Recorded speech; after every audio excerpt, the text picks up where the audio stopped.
दोस्तों जय हिंद, वंदे मातरम। स्वागत है आपका इस वीडियो में। और आज के इस वीडियो में हम टेंस से संबंधित इंपॉर्टेंट क्वेश्चंस कवर करने वाले हैं। यानी आज हम टेंस का प्रैक्टिस एक्सरसाइज एंड कुछ प्रीवियस ईयर क्वेश्चंस कवर करने वाले हैं सीजी व्यापम से। तो स्टार्ट करते हैं। इससे पहले के वीडियो लेक्चर में हमने जाना था कि टेंस क्या है, टेंस के टाइप्स और हर एक टेंस को हमने डिटेल में समझा था। आज हम अपना नॉलेज टेस्ट करने वाले हैं कि हम कितना अच्छे से टेंस से संबंधित जानकारी रखते हैं। तो हमारा फर्स्ट क्वेश्चन है, by the time the train blank we blank there for over 2 hours. तो यहाँ पे कौन सा ऑप्शन सही हो जाएगा? तो एक बार क्वेश्चन को रीड करिए, वीडियो को पॉज करिए, फिर अपना आंसर टिक लगाइए, फिर देखिए कि आपका आंसर सही होता है या नहीं। तो देखिए, bye the time the train arrived we had been waiting there for over 2 hours। तो यानी कि ऑप्शन इसका करेक्ट हो जाएगा, क्योंकि जैसे ट्रेन के पहुंचते तक हम जो है ना क्या किए थे, 2 घंटे से भी ज़्यादा इंतज़ार कर रहे थे। तो ये पास्ट की बात हो रही है, तो ये फर्स्ट वाला पास्ट सिंपल में हो जाएगा, ठीक है। और सेकंड वाला ये परफेक्ट कंटिन्यूअस टेंस में है, पास्ट परफेक्ट कंटिन्यूअस टेंस में। क्यों होगा? क्योंकि यहाँ पे फॉर लिखा है और ये टाइम दिया हुआ है, तो यहाँ पे ये पास्ट परफेक्ट कंटिन्यूअस टेंस हम यहाँ पे लिए हैं, तो ऑप्शन ही करेक्ट है।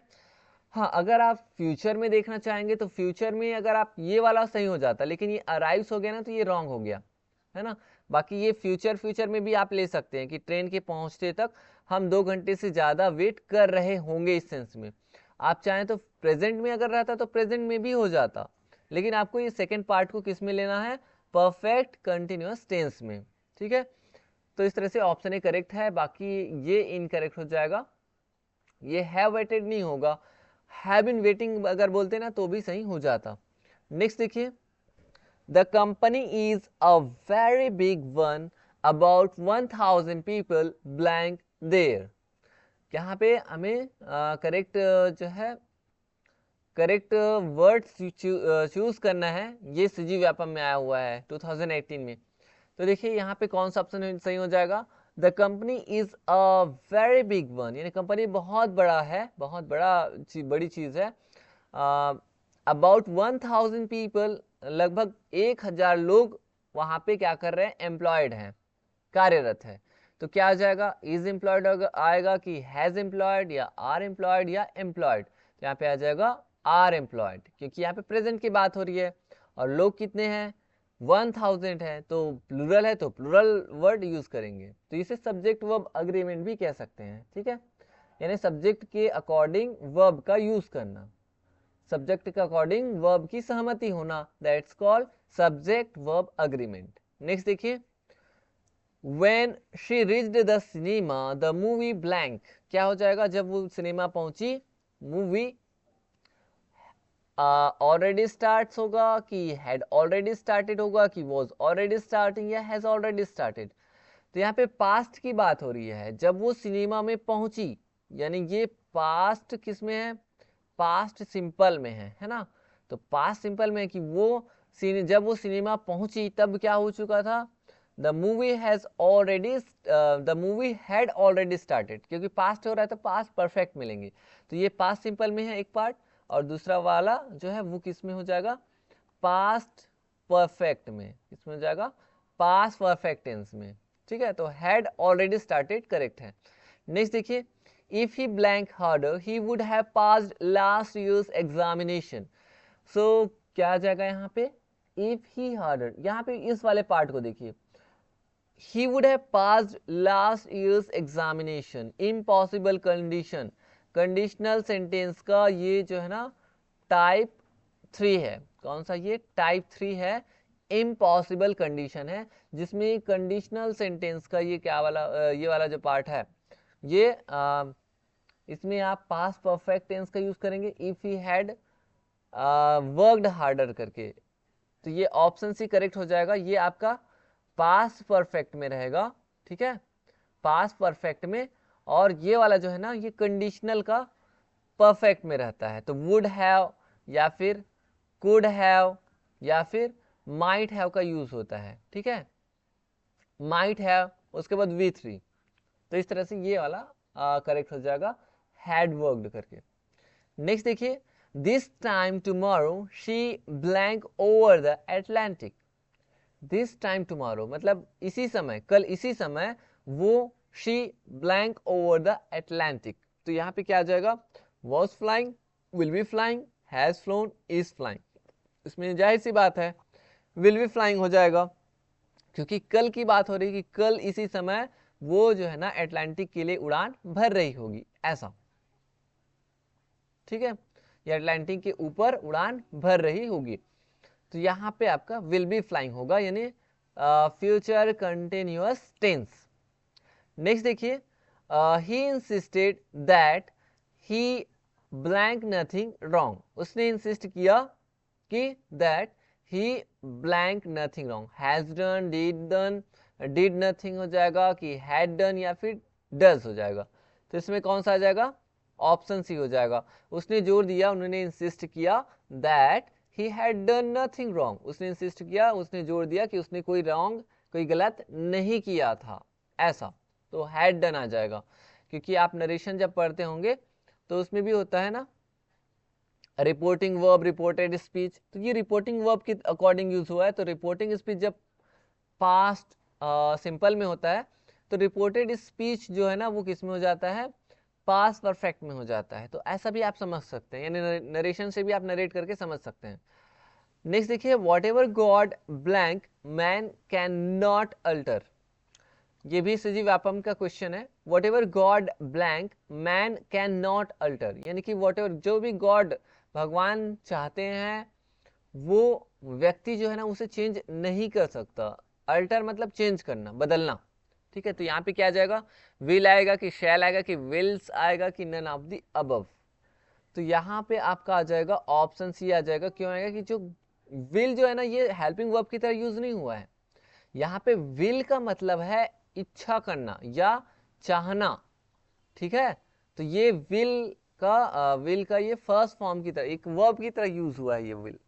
तो वॉट एवर गॉड विल्स, यानी भगवान जो भी चाहते हैं उसको मैन, कोई व्यक्ति जो है ना उसे चेंज नहीं कर सकता। तो विल्स हो जाएगा। विल्स मतलब इच्छा करना या चाहना। Neither the teacher nor the students blank willing to wait. यहाँ पे क्या आ जाएगा, नीदर नॉर का यूज हुआ यार, नाइदर नॉर भी इसका प्रोनाउंसिएशन होता है। तो यहाँ पे क्या आ जाएगा, वॉज आएगा, इज आएगा, हैज बीन आएगा कि वर आएगा। तो यहाँ पे देखिए नीदर द टीचर, इस तरह से जब आपको दिखाई देता है ना सेंटेंस नीदर नॉर इधर और, तो आपको किसको देखना है, आपको देखना है नियर बाई सब्जेक्ट। किसके नियर बाई, वर्ब के नियर बाई, वर्ब के नियर बाई सब्जेक्ट देखना है, ठीक है। Near by subject, near by subject क्या है, आपको इधर नहीं देखना है। नीदर द टीचर, न तो शिक्षक न स्टूडेंट्स वेट करने की इच्छा करते हैं। तो नियर बाई सब्जेक्ट क्या है, द स्टूडेंट्स। द स्टूडेंट्स के बाद जो वर्ब आएगी वो कौन सी वर्ब आएगी, वॉज तो नहीं आएगी, इज भी नहीं आएगी, क्योंकि ये सिंगुलर है और ये स्टूडेंट्स क्या है, प्लूरल। तो सब्जेक्ट वर्ब अग्रीमेंट क्या कहता है कि सिंगुलर सब्जेक्ट के साथ सिंगुलर वर्ब यूज करना है और प्लूरल सब्जेक्ट के साथ प्लूरल वर्ब यूज करनी है। तो हैज बीन भी सिंगुलर है। यहाँ पे सीधी सी बात है कि ये प्लूरल सब्जेक्ट है ना, 10 स्टूडेंट्स, बहुत सारे स्टूडेंट्स है, तो प्लूरल वर्ब यूज करेंगे, यानी वर आ जाएगा।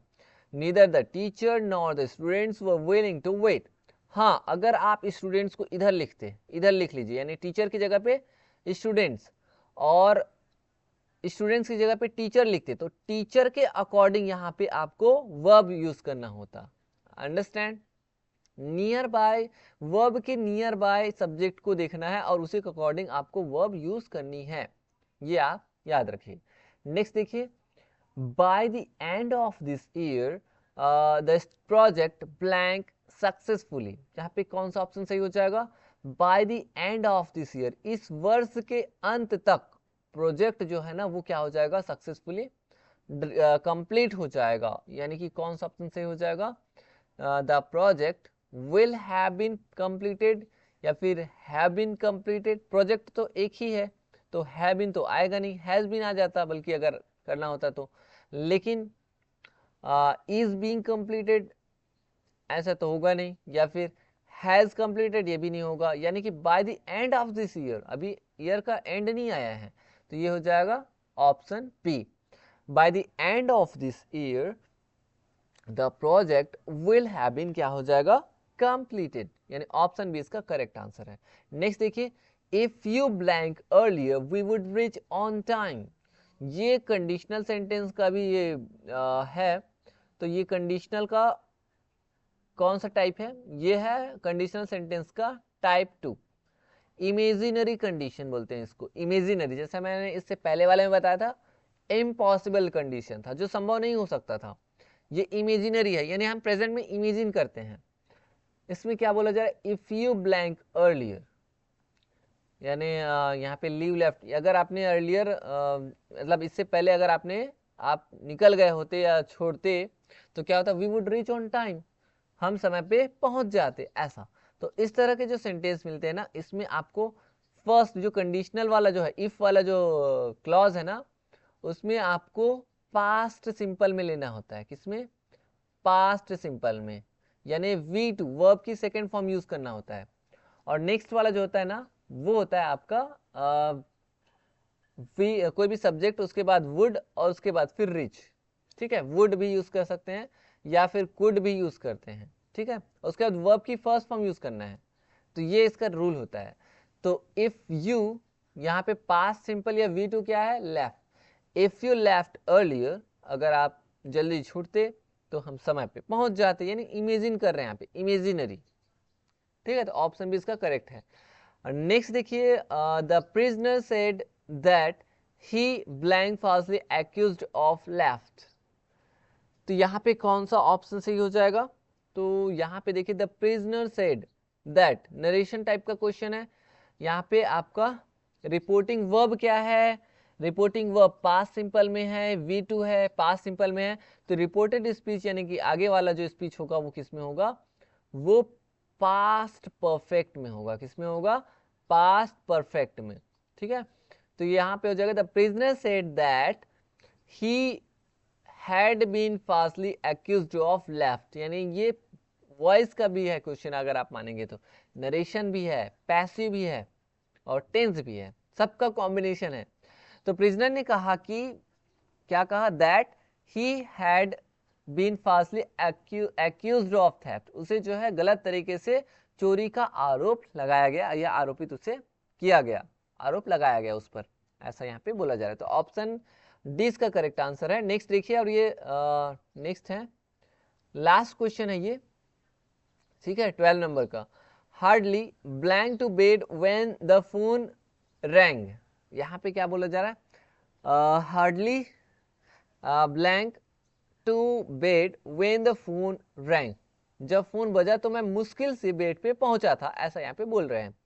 तो कौन सा ऑप्शन सही हो जाएगा, तो इस तरह से जब हार्डली वर्ड आता है ना, हार्डली हो गया, स्कार्सली आ गया, तो इसमें आपको ना वर्ब जो हेल्पिंग वर्ब है उसको इसके जस्ट बाद लिखना होता है, तो हार्डली हैड आई गोन करके, ठीक है, पास्ट परफेक्ट आपको शो करना होता है, बट हार्डली जैसे है बड़ी मुश्किल से, नेगेटिव वर्ड होता है ये, तो हार्डली के बाद आपको कोई हेल्पिंग वर्ब यानी कि जैसे हैड है उसको लिखना होता है, फिर सब्जेक्ट लिखना होता है, फिर V3 वर्ब की थर्ड फॉर्म लिखना होता है। तो ये रूल होता है, hardly plus had plus subject plus V3, उसके बाद फिर आपको लिखना होता है आगे का ऑब्जेक्ट या अदर वर्ड्स।